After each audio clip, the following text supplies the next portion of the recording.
भगवते वासुदेवाय। ओम नमो भगवते वासुदेवाय। ओम नमो भगवते वासुदेवाय। ओम नमो भगवते वासुदेवाय। ओम नमो भगवते वासुदेवाय। ओम नमो भगवते वासुदेवाय। ओम नमो भगवते वासुदेवाय। ओम नमो भगवते वासुदेवाय। ओम नमो भगवते वासुदेवाय। ओम श्री परमात्मने नमो नमः। ओम गणपतये नमो नमः। ओम सरस्वत्यै नमो नमः। ओम गुरुभ्यो नमो नमः। ओम सहनाववतु सहनौ भुनक्तु सह वीर्यं करवावहै तेजस्विनावधीतमस्तु मा विद्विषावहै। ओम शांति शांति शांति। सदाशिवसमारम्भां शंकराचार्यमध्यमाम् अस्मदाचार्यपर्यन्तां वन्दे गुरुपरम्पराम्। ओम पार्थाय प्रतिबोधितां भगवता नारायणेन स्वयं व्यासेन ग्रथितां पुराणमुनिं मध्ये महाभारत अद्वैतामृतवर्षिणीं भगवतीम् अष्टादशाध्यायिनीम् अम्ब त्वामनुसन्दधामि भगवद्गीते भवद्वेषिणी। वसुदेवसुतं देवं कंसचाणूरमर्दनं देवकी परमानन्दं कृष्णं वन्दे जगद्गुरुं। नमस्ते परमं ब्रह्म सच्चिदानन्दरूपाय निर्गुणाय नमस्तुभ्यं ओंकाराय नमो नमः। सर्वे दुर्गाणि तरन्तु सर्वे भद्राणि पश्यन्तु सर्वे सद्बुद्धिमाप्नोतु सर्वे सर्वत्र नंदतु। ओम तत्सत। ओम ओम ओम। आप सभी ऑनलाइन नेटवर्क पर उपस्थित भगवद गीता श्रवण साधकों को आज ऋषिकेश से हमारा प्रातः का अभिवादन अभिनंदन अभिवंदन। हरि ओम हरि ओम हरि ओम। हम सबको आज का यह दिव्य दिन तन मन धन जन देश काल विषय वस्तु परिस्थिति अवस्थाएं अध्यात्म भौतिक दैवी क्षेत्र व्यष्टि समष्टि सभी को अपने अपने पूर्व में अनंत जन्मों में किए हुए संचित पाप पुण्य धर्म अधर्म मिश्र सकाम निष्काम कर्मों के पके हुए फल स्वरूप में वर्तमान में आज सभी को अपने अपने प्रारब्ध अनुसार परमेश्वरी अचिंत्य योग माया के माध्यम से प्रसाद स्वरूप में प्राप्त हुआ है। अतः आज का यह दिव्य दिन परमार्थ हेतु निष्काम सेवा यज्ञ देव यज्ञ ऋषि यज्ञ पितृ यज्ञ मानवता यज्ञ भूत प्राणी यज्ञ सात्विक दान शारीरिक वाचिक मानसिक तप निष्काम कर्म योग ध्यान योग भक्ति योग ज्ञान योग साधना स्वाध्याय वेद शास्त्रों का अध्ययन अध्यापन उपासना आराधना के लिए समर्पित करे और करवावे। अत्यंत दुर्लभ मनुष्य जीवन को परमार्थ हेतु सार्थक करे और करवावे।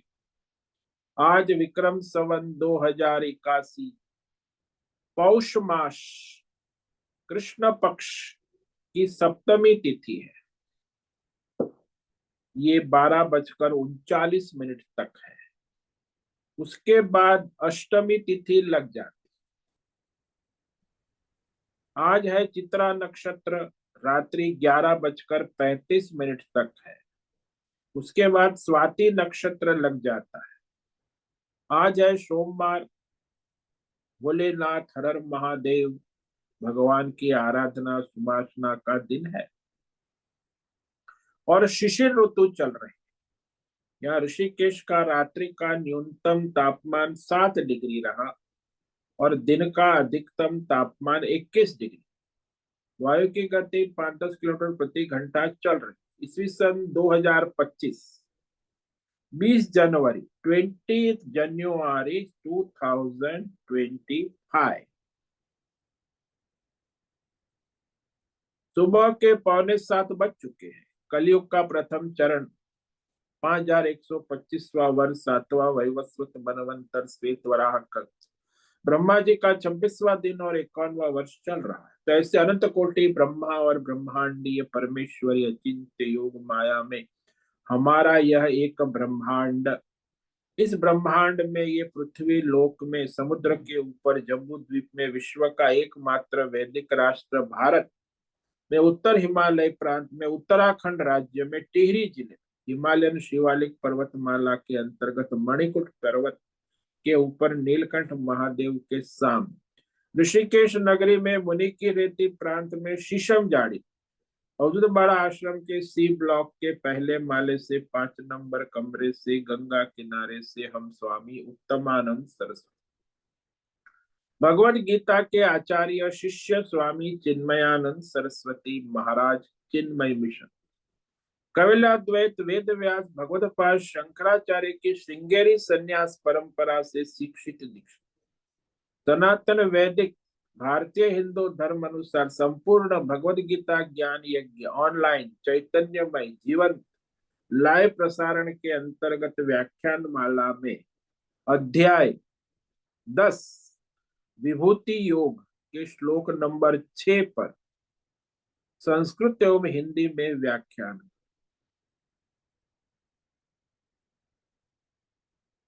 और यह संपूर्ण भगवद गीता ज्ञान यज्ञ चैतन्यमय जीवंत लाइव प्रसारण जूम एवं यूट्यूब के अंतर्गत व्याख्यान माला, ये दिव्य पवित्र सरल व्यावहारिक सटीक पूर्ण वर्ण अक्षर पद वाक्य पंक्ति श्लोक अध्यायों की संगति संधि अन्वय शब्दार्थ वाक्यार्थ भावार्थ रसार्थ के यथार्थ तात्पर्य सहित वैदिक शास्त्र वेद व्यास साहित्य शंकर भाष्य एवं परंपरागत सन्यासी आचार्यों की टीका टिप्पणी सहित आज का यह भगवद गीता व्याख्यान करेंगे।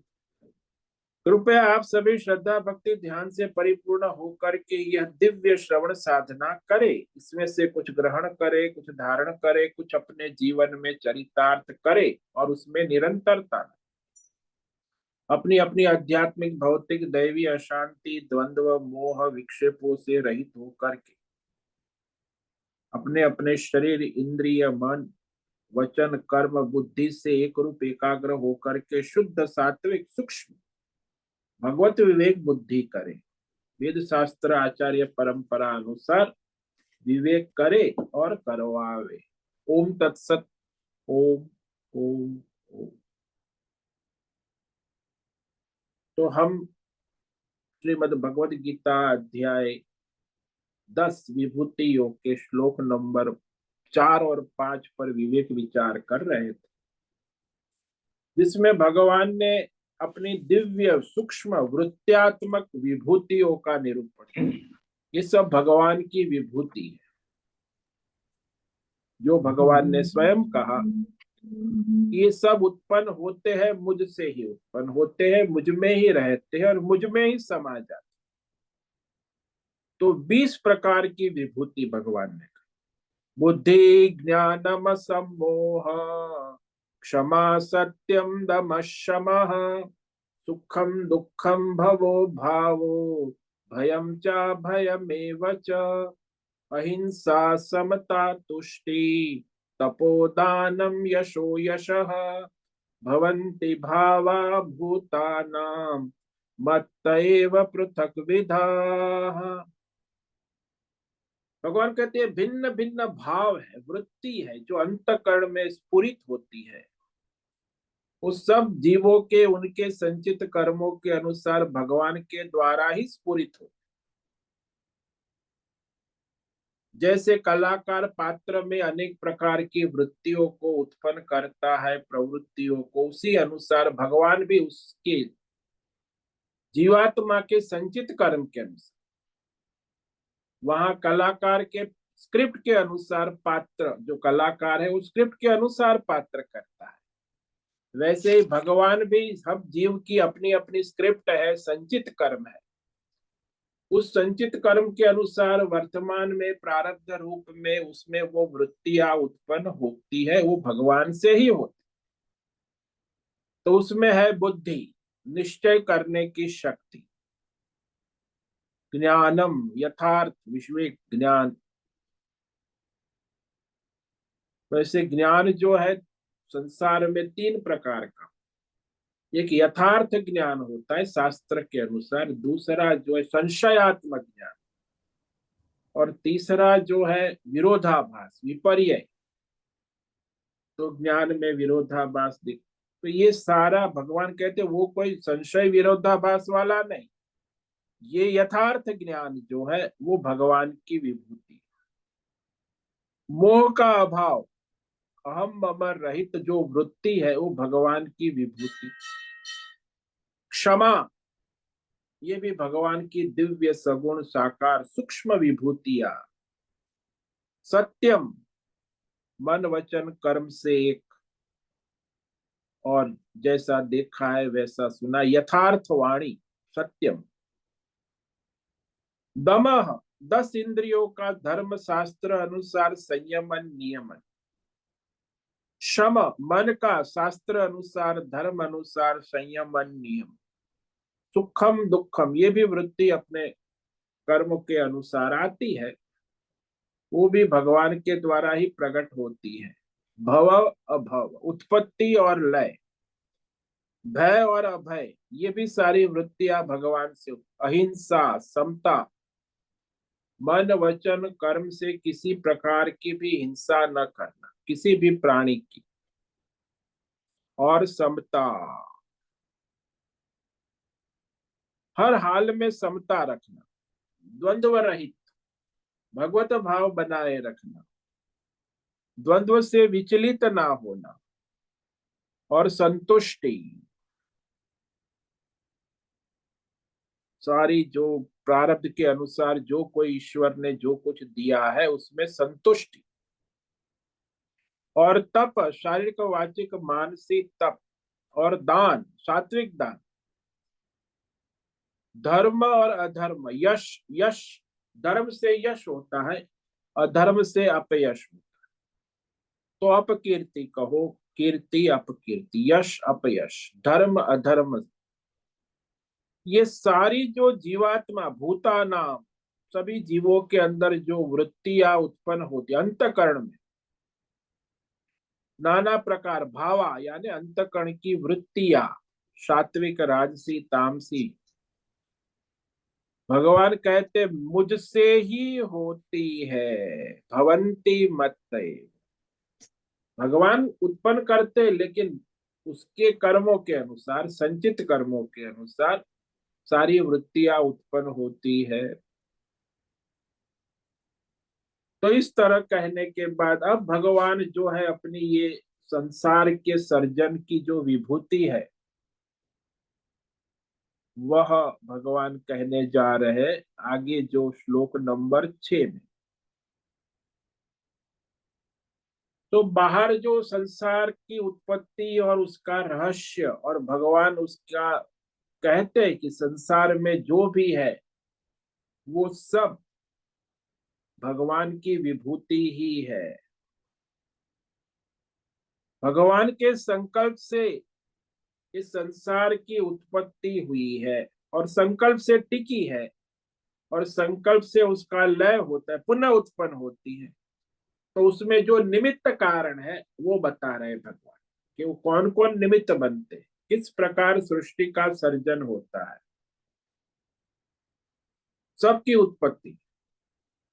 महर्षय सप्त पूर्वे चत्वारो मनवस्तथा मद्भावा मानसा जाता येषा लोक इमा प्रजा।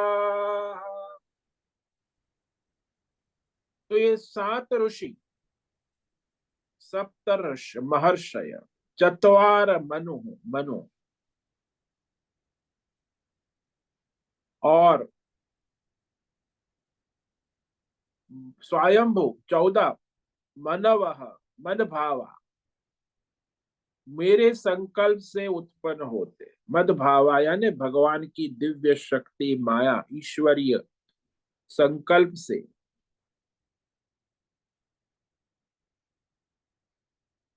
जाता उत्पन्न होते हैं सारा का सारा।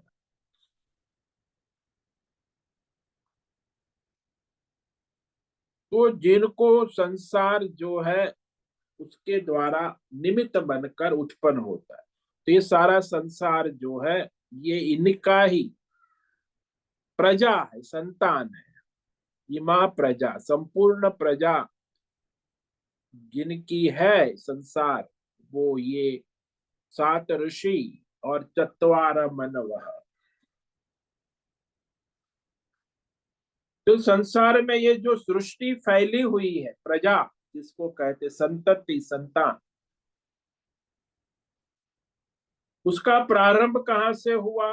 बोले अतीत कालीन 7 महर्षि और 4 मनु जो हमेशा परमात्मा से जुड़े रहते, भक्त है, अनन्य है, इसलिए परमात्मा से उनको शक्ति मिलती।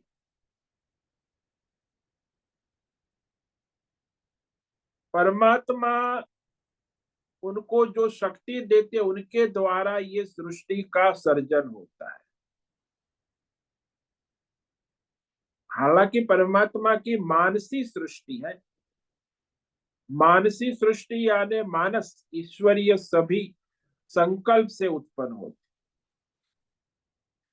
जैसे जादूगर है, जादूगर के संकल्प से, मानसी संकल्प से जादूगरी उत्पन्न होती है, और जादूगरी से सारा जादू का खेल होता है। ऐसे ही भगवान के मानसी संकल्प से ये जो माया शक्ति, यहाँ उसको यहाँ सप्त महर्षय और मनु आदि कहा, ये माया शक्ति भगवान के संकल्प से ही उत्पन्न होती है, ईश्वरीय संकल्प। मानस आ जाता, भगवान के मानस, महर्षय हमारे सप्तर्षि कहते ना, उसी को महर्षि कहते, सप्तर्षि, जिसमें भृगु, मरीचि, अत्रि, पुलस्त्य, पुल, क्रतु और वशिष्ठ 7 ऋषि, सप्तर्षि, उसको यहाँ भगवान ने महर्षय कहा। तो सृष्टि का प्रारंभ होने के समय पहले भगवान ने अपने संकल्प से इन 7 ऋषियों को प्रकट किया। दैवी शक्ति योग माया शक्ति के रूप में वो भी है भगवान की दिव्य शक्ति, सप्तर्षि कहा जाता। तो 7 ऋषि जो है वो प्रवृत्ति मार्ग में कर्म कांड आदि, धर्म अधर्म कर्म कांड, पूजा, तो उसका अभ्यास करने वाले ये ऋषि मुनियों का धर्मात्मा थे। कर्म कांड के करते थे, उपदेश भी करते थे और कराते थे। धर्म कर्म कांड, तो धर्म से अधर्म भी ले लेना कि उसके द्वारा जो भी कर्म में अधर्म भी होता था वो समझ लेना। क्यों?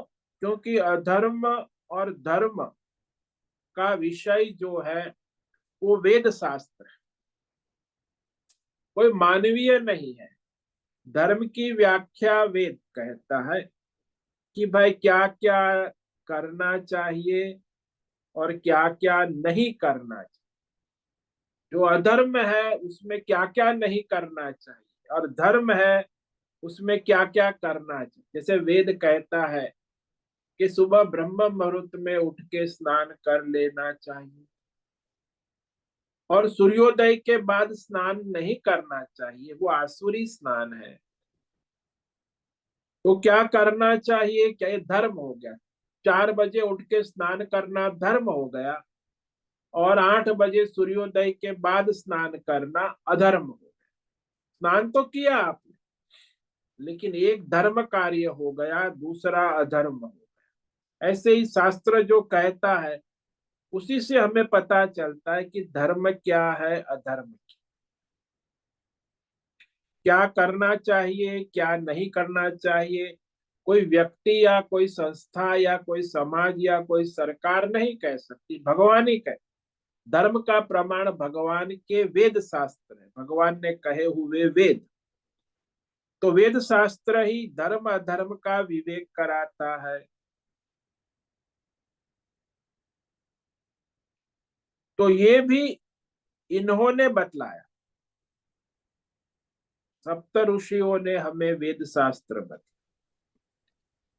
क्योंकि उन्होंने सबसे पहले भगवान से प्रकट हुआ वेद धारण किया और फिर वो हमें बताया धर्म क्या है, अधर्म। तो धर्म अधर्म का विवेक करने वाले ये सप्तर्षि और चार मनु का चत्वारः। देखो ये ऋषि मुनि जो होते हैं उनमें हमेशा कर्म निष्ठा होती है, कर्म कांड, वेद पढ़ना पढ़ाना, वेदों का अध्ययन करना, यज्ञ करना, दान करना, लेना देना, ये सारा गुरुकुल चलाना, गुरुकुल का निर्माण करना, और इस तरह वह गृहस्थी चलाना, संतति चलाना, कुल परंपरा चलाना। तो इस प्रकार वह ऋषि मुनियों की परंपरा आज भी हमारे देश में चलती। जैसे ये ऋषि है, कहते हैं ना आपका गोत्र कौन सा है, ये जो किसी का भृगु गोत्र है, किसी का मरीचि है, कत्री है, मतलब उनके मूल गोत्र है जहां से आपकी उत्पत्ति हुई है। किसी का वशिष्ठ गोत्र होता। तो ये सात ऋषि ही सबकी उत्पत्ति का कारण। हमारे सनातन धर्म में सात महर्षि। अब वो गृहस्थी थे, गृहस्थी परंपरा चलाने वाले थे। और उसके बाद भगवान ने कहा कि चार मनु, विष्णु पुराण में भी आता है कि ये प्रवृत्ति मार्ग का उपदेश करने के पहले भगवान ने चार निवृत्ति परायण उपदेश कहा था, निवृत्ति मार्ग। तो एक प्रवृत्ति मार्ग का उपदेश ये सप्त ऋषि को कहा, और ये मनु जो है चार, इनको निवृत्ति मार्ग का उपदेश कहा।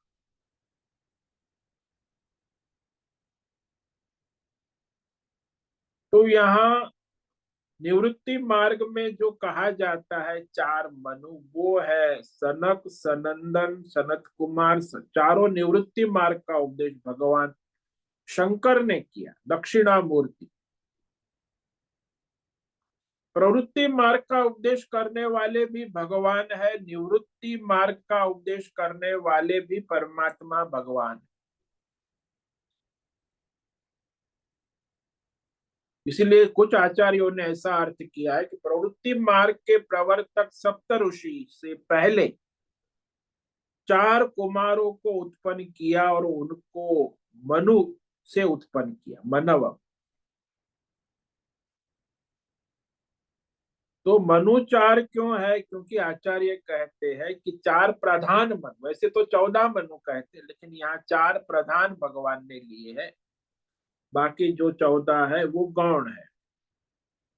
वैसे शास्त्रों में आप पढ़ोगे तो 14 मनु का निरूपण नाम आता है, स्वयंभू, स्वारोचि, सुप्तम, तामस, रैवत, चाक्षुष, वैवशत, सावर्णी, दक्ष सावर्णी, ब्रह्म सावर्णी, धर्म सावर्णी, रुद्र सावर्णी, देव सावर्णी और इंद्र सावर्णी। इसमें सावर्णी, धर्म सावर्णी, दक्ष सावर्णी, रुद्र, ये चार जो है मुख्य है, प्रधान, विशेष जिसे कहते हैं ना प्रधान। तो उनकी ये जो है निवृत्ति परायण मार्ग वाले मनुष्य, हालांकि ये सभी भगवान के अनन्य भक्त थे, दिव्य शक्ति संपन्न थे। इसीलिए भगवान ने इनको अपनी विभूति बतलाया, मद भावा। मेरी दिव्य शक्ति से उत्पन्न, उनमें भी दिव्य शक्ति आ गई ना, भगवान की दिव्य शक्ति से उत्पन्न। मद भावा, 7 महर्षि, 4 मनु, चतवार, यहाँ जो है ना, ये 4 निवृत्ति परायण, सनक सनादि और फिर मनु, तो ये स्वयंभू आदि, तो ये सारे जो है सृष्टि के मूल केंद्र बिंदु है। भगवान कहते मद भावा, मेरे संकल्प से, परमेश्वर से उत्पन्न हुए हैं। जैसे जादूगर के संकल्प से जादूगरी उत्पन्न होती है ना, ऐसे ही परमात्मा के संकल्प से ये सारे जो है सप्तर ऋषि, 4 कुमार और 4 मनु उत्पन्न, मुख्य मुख्य प्राधान्य। परमेश्वर के अत्यंत अनन्य भक्त, ये सब विभूति है भगवान की। जैसे पुत्र पिता का अनन्य भक्त होता है, कि पुत्र पिता से उत्पन्न हुआ है ना, और पिता उसे मार्गदर्शन करते हैं, ऐसे ही परमेश्वर पिता, तो उससे ये सारे जो है सप्तर्षि, 4 सनकादि, चत्वारः और 4 मनु, तो एक तो प्रवृत्ति परायण 7 ऋषि है, मनु जो चतवारा है, 4 सनकादि, वो निवृत्ति परायण है, और वह सारी सृष्टि का कार्य चलता है। हालांकि ये सब जो है परमेश्वर की दिव्य शक्ति सामर्थ्य से युक्त है, अनन्य भक्त है, तो परमेश्वर ने उनको विशिष्ट शक्ति सामर्थ्य प्रदान किया। इस अध्याय के अंत में भगवान कहेंगे कि जो जो भी जहां जहां भी विशेष विभूति, ऐश्वर्य, शक्ति, दिव्य देखने को मिलती है, तो समझना कि वो मेरी विभूति है। वैसे तो सारा का संसार परमेश्वर की विभूति ही है, लेकिन विशेष रूप से जहां दिखता है, मनुष्यों में भी जो विशेष विभूति होती है, तेज होता है, जैसे राजा है। वैसे तो मनुष्य लाखों करोड़ों मनुष्य है, लेकिन उसमें जो राजा है उसमें विशेष तेज होता है, विशेष विभूति, वो वो भगवान की विभूति है। तो जहां भी तुम्हें कोई विशेष परमार्थ, विशेष रूप तत्व दिखाई दे, तो वो भगवान का ही है। तो हम उसे किस भगवत भाव से उसकी उपासना कर, उपास्य बुद्धि होती कि भगवान की विभूति है। तो ये सारी विभूतियां जो भगवान कह रहे, वो उपासना का विषय है, भक्ति का, उपासना का, आराधना का। जैसे दृष्टांत से समझ लो कि संगमरमर जो होता है, उसकी आपकी मूर्तियां आपने देखी होगी मंदिरों में, सफेद मार्बल, जिसको आजकल संगमरमर तो किसी को पता नहीं चलता, मार्बल, सफेद मार्बल। तो सफेद मार्बल जो है, उसकी वो मूर्तिकार चतुर्भुज मूर्ति विष्णु प्रतिष्ठा, तो वहां वो मूर्ति दिखती है, वह तो उसकी प्राण प्रतिष्ठा होती है, पूजा होती है तो मार्बल, व्हाइट मार्बल, सफेद, उसके अंदर हमारी पूज्य दृष्टि हो। हालांकि संगमरमर, व्हाइट पत्थर, मार्बल तो 5 स्टार होटल में भी लगा है, घर में भी फर्श में लगा है, बाथरूम में भी लगाते हैं। मार्बल तो सब जगह लगता है।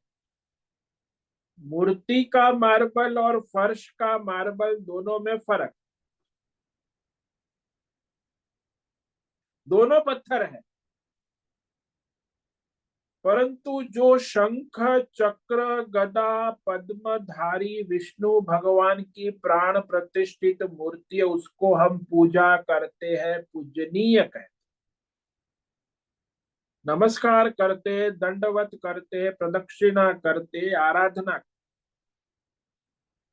वो फर्श के ऊपर जो मार्बल है उसकी हम आराधना नहीं, उसको हम पूज्य नहीं कहें। तो इसी प्रकार जो विषय में वास्तविक जो है असलियत, वास्तविकता क्या है, सिवाय परमात्मा के कुछ नहीं है, लेकिन फिर भी मूर्ति जो है उसमें हम परमात्मा की उपासना करते हैं।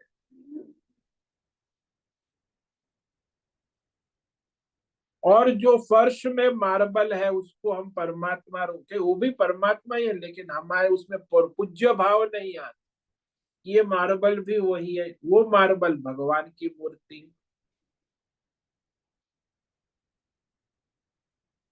तो वृत्ति और भावना का सवाल है ना।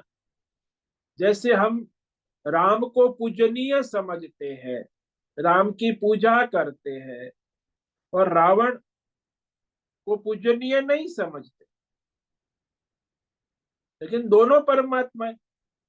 रावण में जैसा परमात्मा है वैसा राम में भी है, दोनों जगह परमेश्वर की सत्ता एक जैसी। फिर भी हमारे लिए राम पूज्य है, रावण पूज्य नहीं है। राम का धर्म चरित्र अनुकरणीय है, रावण का अधर्म चरित्र अनुकरणीय नहीं है। यहाँ जो सात ऋषि कहे गए ना, इसका रहस्य ये शास्त्रों में कहा है कि वो विशेष सामर्थ्य वाले ईश्वरीय शक्ति से संपन्न थे। ईश्वर ने उनको विशेष सामर्थ्य शक्ति दी। जैसे यहाँ भी राजा होता है, वो मंत्री को विशेष सामर्थ्य देता है, तो राजा उसको मंत्री को तो उस राजा की शक्ति से, सामर्थ्य से वो मंत्री सभी कार्य करता है राज्य का। हाँ, सत्ता जो है वो राजा की है, सामर्थ्य जो है वो राजा का है, लेकिन उसको मंत्री को राजा ने दिया तो राजा राज चलाता है, मंत्री राजकार कार्य करता है। ऐसे ही परमात्मा यहाँ सबको अपनी सत्ता शक्ति देते हैं, तब ये ऋषि मुनि अपना अपना अपना अपना सर्जन कार्य करते हैं, विशेष सामर्थ्य से युक्त। अब ये जो कैसे उत्पन्न हुए, भगवान स्वयं कहते हैं मानसा जाता। भगवान के मानस संकल्प से, मानसा यानी संकल्प से, ब्रह्मा के मानस संकल्प से, ब्रह्मा यानी हिरण्यगर्भ कहते जिसको हम ब्रह्मा कहते, सृष्टि का सर्जन उन्हीं से हुआ ना। जब परमेश्वर समष्टि अंतकरण बुद्धि वाले होते हैं, समष्टि अंतकरण मन बुद्धि वाले, तभी उनको ब्रह्मा कहते हैं, हिरण्यगर्भ। समष्टि मन बुद्धि यानी समष्टि सर्जन करने वाली समष्टि मन बुद्धि।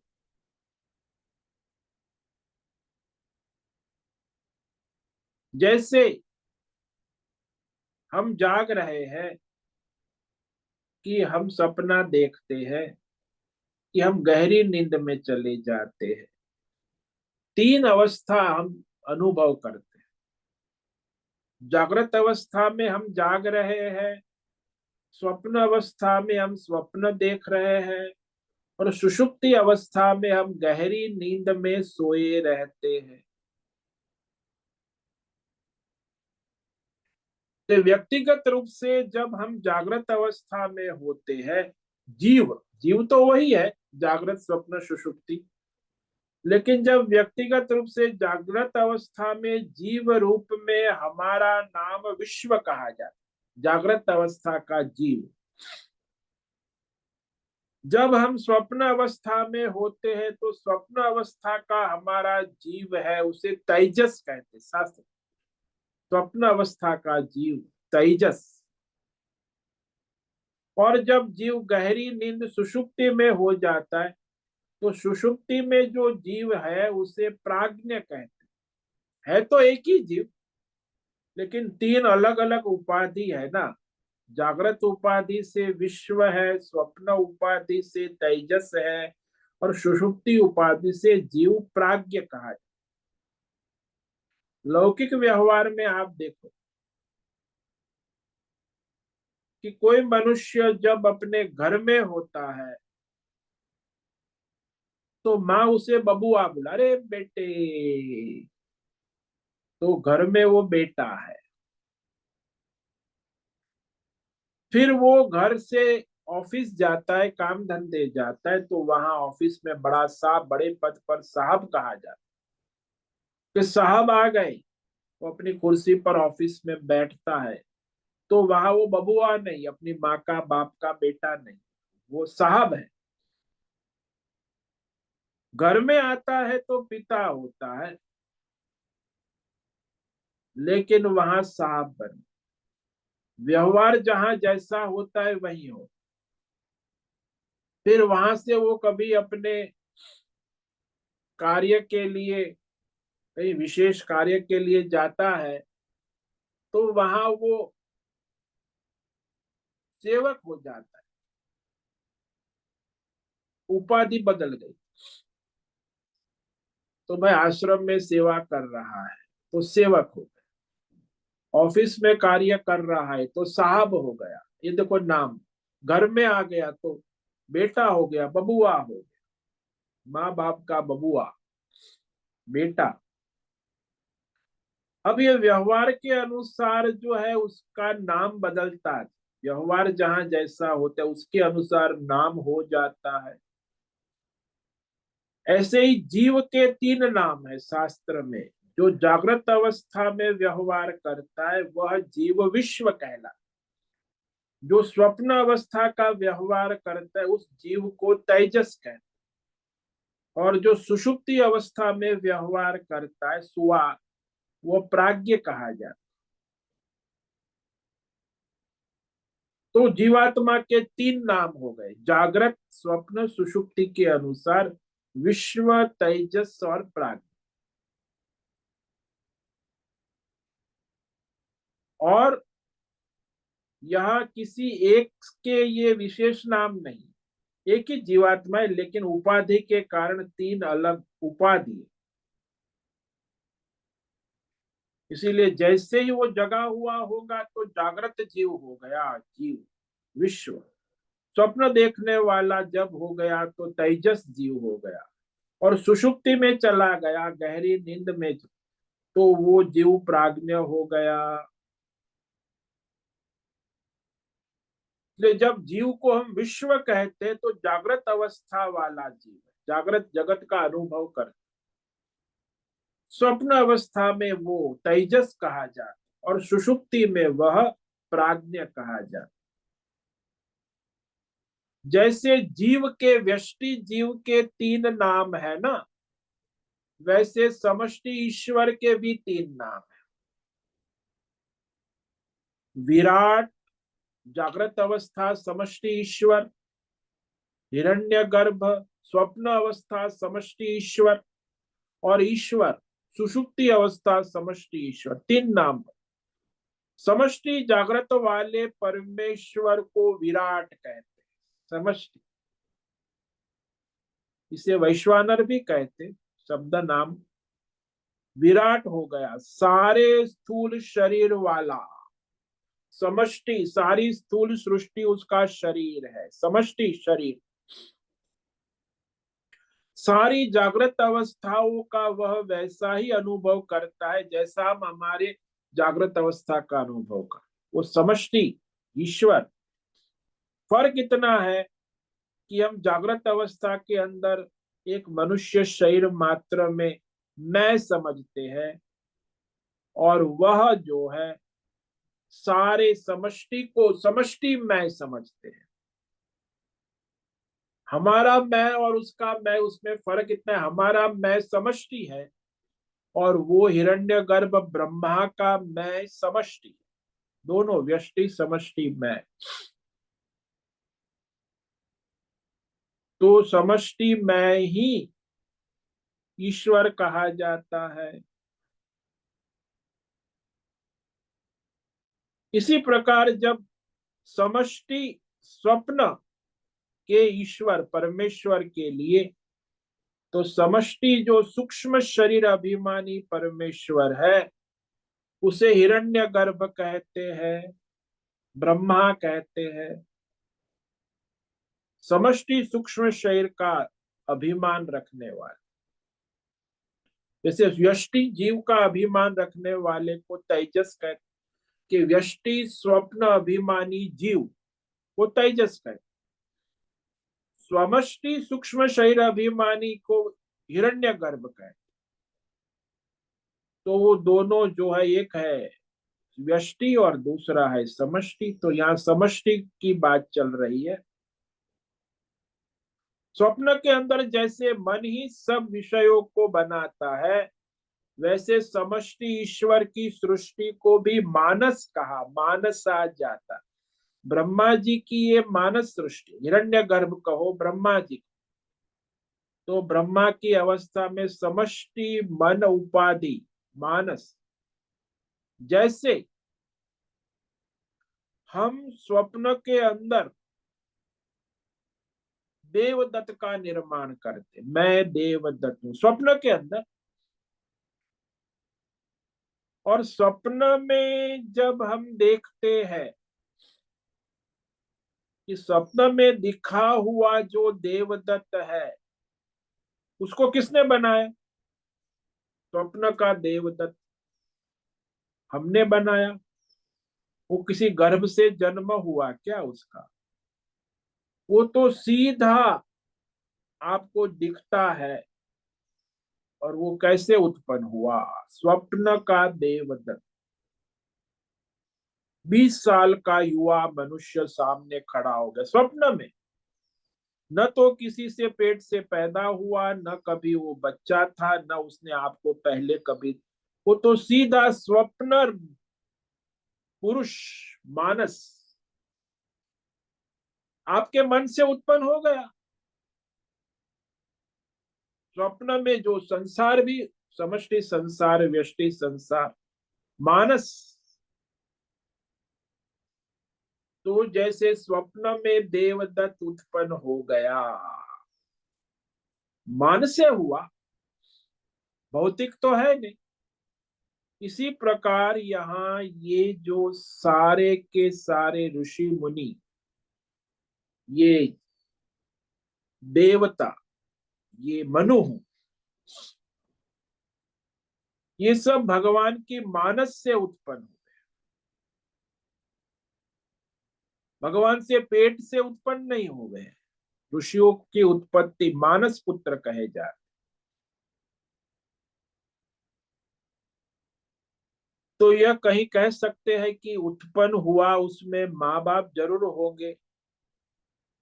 अरे भाई, जब वो देवदत्त का स्वप्न में जन्म हुआ तो कैसा देवदत्त, स्वप्न के देवदत्त के कौन माँ बाप है? हो गया उत्पन्न। हमने स्वप्न में देखा था उसके कौन माँ बाप थे? देवदत्त। हमारे मन से उत्पन्न हो गए। ऐसे ही ब्रह्मा जी के मन से ये सारे उत्पन्न हो गए, सप्त ऋषि महर्षि और ये सारे मनु, मानसा जात।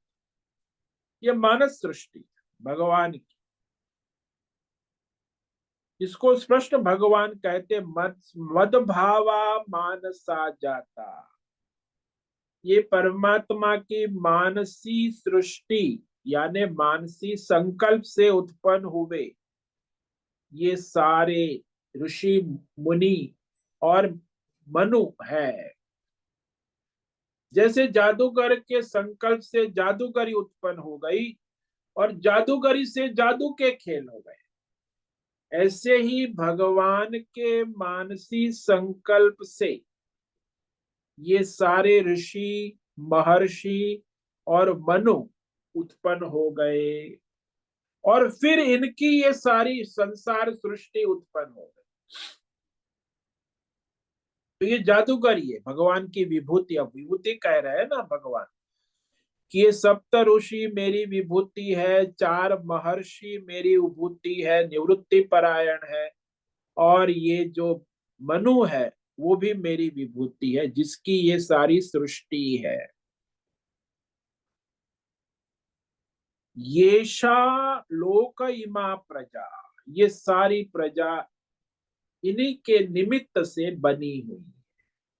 तो भगवान ने सीधा नहीं बनाया, ये सब डायरेक्ट नहीं, इनडायरेक्ट रूप से भगवान ने पहले ये ऋषि, महर्षि और मनु को बनाए, और उसके द्वारा सारी सृष्टि का निर्माण हुआ। येषा इमा लोक प्रजा। तो ये सारी जो प्रजा हम देख रहे हैं ना,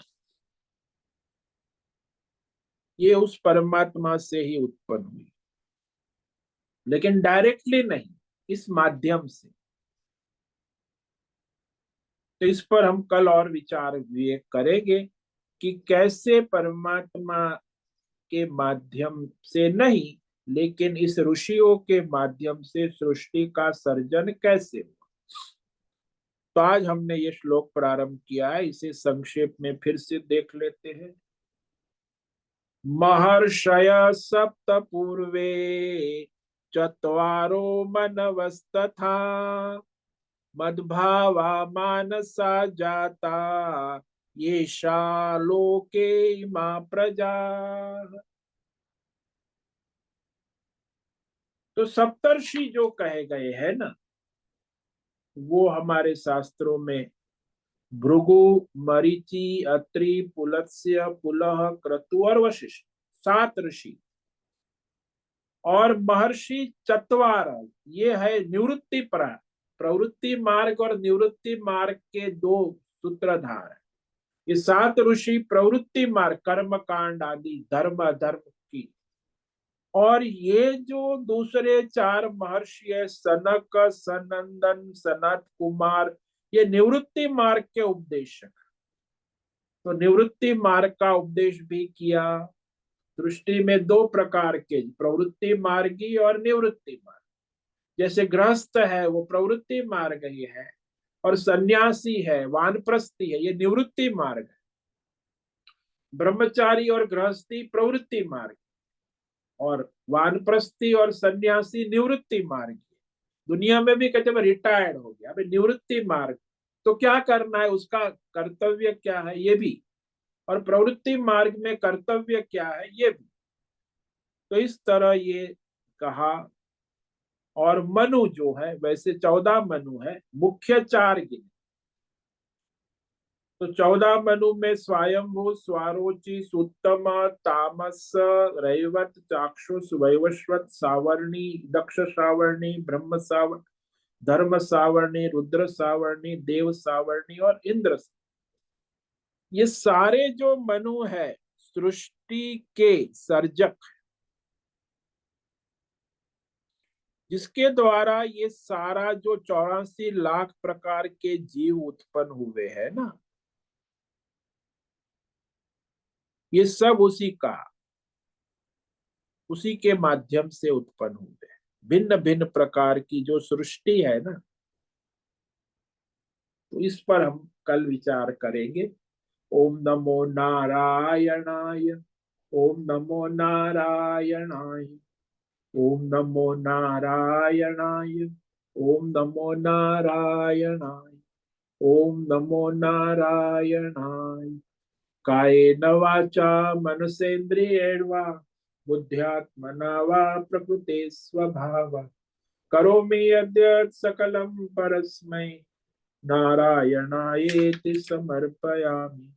ओम सर्वे भवन्तु सुखिनः, सर्वे सन्तु निरामयाः, सर्वे भद्राणि पश्यन्तु, मा कश्चित् दुःखमाप्नुयात्, अस्तु मा सद्गमय। तमसो मा ज्योतिर्गमय मृत्योर्मामृतंगमय। ओम पूर्णमद पूर्णमिदं पूर्णात् पूर्णमुदच्यते पूर्णस्य पूर्णमादाय पूर्णमेवावशिष्यते। ओम शांति शांति शांति। शंकरं शंकराचार्यं केशवं बादरायणं सूत्र भाष्य कृतौ वंदे भगवन्तौ पुनः पुनः। ईश्वरो गुरुरात्मेति मूर्तिभेद विभागिने व्योमवद्व्याप्तदेहाय दक्षिणामूर्तये नमो नमः। ओम गुं गुरुभ्यो नमो नमः। ओम तत्सत् ब्रह्मार्पणमस्तु। ओम ओम ओम।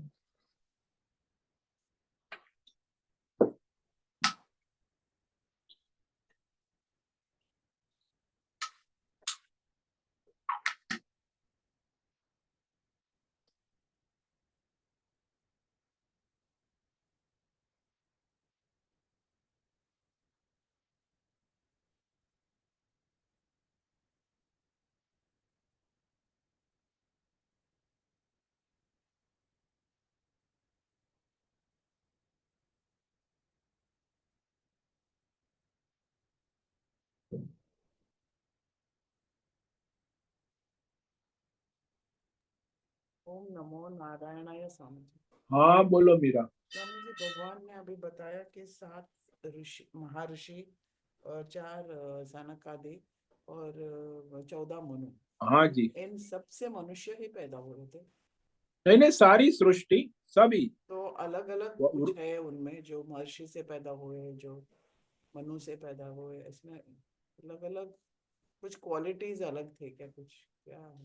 नहीं देखो, बात ऐसी है कि ये सारी जो सृष्टि में मुख्य सूत्रधार भगवान है, और मनु जो है ये मनु से ये सारा जो मनुष्य के सारे अलग अलग गोत्र उत्पन्न हुए, मनवा। हाँ। 14 मनु मनुष्य का परम। और हम्म, ये सप्त ऋषि के द्वारा भी वो सारे सब प्रकार के जीव कर्म कांड उपासना वाले उत्पन्न। तो वैदिक परंपरा में ये जो है सारी सृष्टि या मानसी सृष्टि है, हम आप जो देख रहे हैं हम्म। ये भौतिक सृष्टि उसी के द्वारा उत्पन्न। आपने कहा जैसे कि अलग अलग है ना सारे। हाँ, 7 महर्षियों से गोत्र का नाम आते हैं ना, हाँ, 7 मनुष्य के महर्षि। गुण। तो ये इस अ, मनु लोग पहले, सनक आदि को तो बोले सबसे पहले थे, फिर उसके बाद मनु, फिर महर्षि। तो उन लोगों का गोत्र, ये स्वामी जी, गोत्र सिर्फ ब्राह्मण लोगों का होता है? नहीं नहीं, सबका गोत्र सबका होता है, गोत्र होता सभी। है। हाँ। सभी का मूल, गोत्र का मतलब है कि उसका मूल पहला प्राण। और गोत्र महर्षि से है तो? नहीं नहीं, महर्षि से तो निवृत्ति परायण थे। महर्षि 7 ऋषि जो है वो गोत्र वाले हैं। 7 ऋषि कौन से है? ये महर्षि है ये महर्षि मनु। ये जो सनक सनादि ये निवृत्ति परायण थे। वो सनक सनादि वो अलग है ना स्वामी जी? हाँ, चतवार वो अलग है, वो अलग है, मनव, वो अलग। चतवार चतवारा मनव, जो हाँ। कहा ना महर्षि। वो 4, हाँ, महर्षि। सनकादि, सनक सनंदन सनत और सनत कुमार, ये हम्म। 4 अलग है। वो निवृत्ति निवृत्ति मतलब परायण उन्होंने उपदेश उनको कहो, उन्होंने पहले उनकी उत्पत्ति, उसके बाद उत्पत्ति ये की, ऋषि हाँ। की उत्पत्ति हुई, सप्तर्षि। हाँ। जो प्रवृत्ति परायण, यानी मनुष्य की सृष्टि में ये दो हो गए, प्रवृत्ति परायण और निवृत्ति परायण। निवृत्ति परायण का मतलब, निवृत्ति भी पैदा किया, उन्होंने भी पैदा किया? हाँ, उनका मन से भगवान ने पैदा ही हुआ? उनको निवृत्ति परायण ही पैदा किया। वो पहले से ही जन्म से ही निवृत्ति परायण, मतलब और ऋषि है जन्म से सन्यासी ही की तरह? प्रवृत्ति परायण। निवृत्ति परायण सन्यासी होता है ना स्वामी जी? हाँ, निवृत्ति परायण सन्यासी। और प्रवृत्ति प्रवृत्ति परायण जो दुनिया में जाके मतलब लौकिक ये ही। धर्म अधर्म करने वाले प्रवृत्ति परायण है। अच्छा। निवृत्ति परायण को कर्म फल नहीं होता है, नहीं नहीं कर्म नहीं नहीं, बंधन नहीं वो होता। धर्म अधर्म से परे है, अलग है ना। धर्म अधर्म से उसका कोई रिश्ता नहीं है। हाँ। और मनु से मनुष्य आया, ऐसा मैंने समझा। हाँ, ये सारे मनुष्य केवल नहीं, यहाँ मनव का मतलब सब ले लेना। सब चार चार का मतलब है 4 प्रकार की सृष्टि, अंडज, स्वेदज, उद्बीज और जरायुज।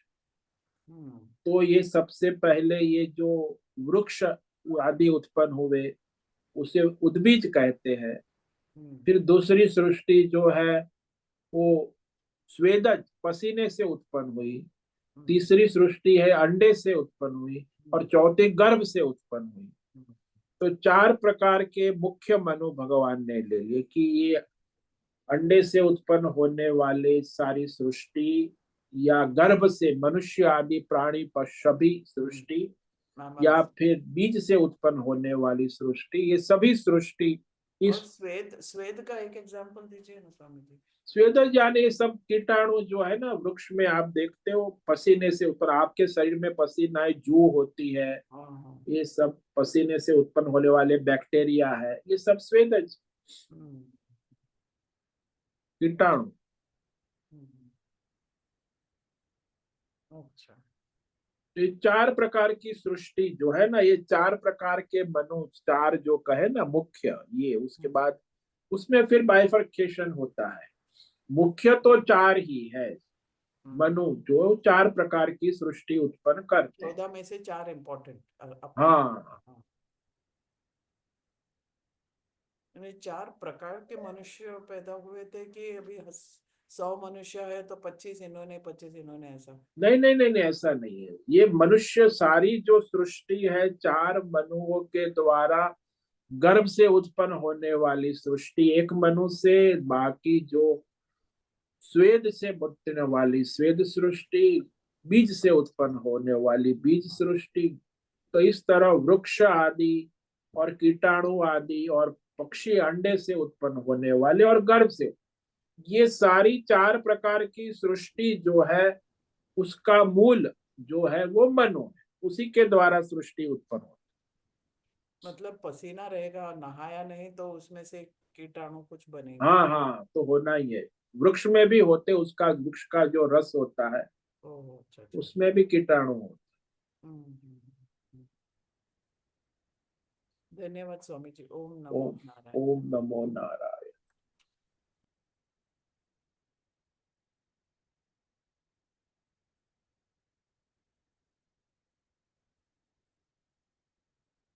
ठीक है, आज उपस्थित है रूपेश, होस्ट है नैना पुरोहित, अजय रत्न पारखी, अनुराधा जेठे, बीबी शर्मा, जीवी कुमार, हेमा कोटक, इला जोशी, जयंती पांडा, लीलावती बड़ेकर, मीरा उच्चिल, मीनाक्षी काले, मोहन, पंकज भट्ट, पृथ्वीराज मालव, राजेश मोलकर, राम सेवक यादव, रानी रेशा रथ, संजीवनी, श्रीरंग रानड़े, सोनम पवार, सुनील ठाकुर और उषा में।